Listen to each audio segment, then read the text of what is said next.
وكالة الأنباء السلوفينية تجدد فضح كذب الدبلوماسية الجزائرية.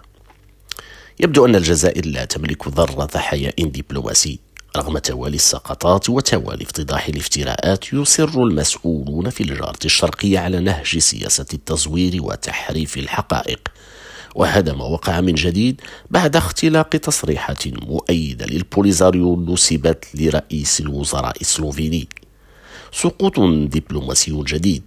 دفع وكالة الأنباء السلوفينية الرسمية لنفي مزاعم الآلة الإعلامية الجزائرية، حيث اتهمتها بالتزوير في ترجمة خطاب رئيس الوزراء السلوفيني روبرت غولو بالجزائر العاصمة، وأكدت أنه لم يتم طرح موضوع الصحراء ولو مرة واحدة خلال خطاب رئيس الوزراء السلوفيني.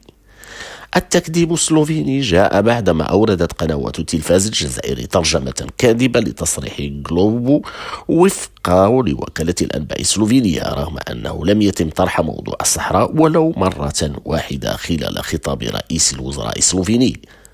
سقوط جديد تضاف لسقطات سابقة للإعلام الكابرانات، والذي يتحرك وفق إملاءات النظام العسكري المهتري، والذي لا يتوانى في اختلاق الأكاذيب لتحقيق انتصارات دبلوماسية وهمية، بعدما عجزت الجارة الشرقية على تحقيقها على أرض الواقع.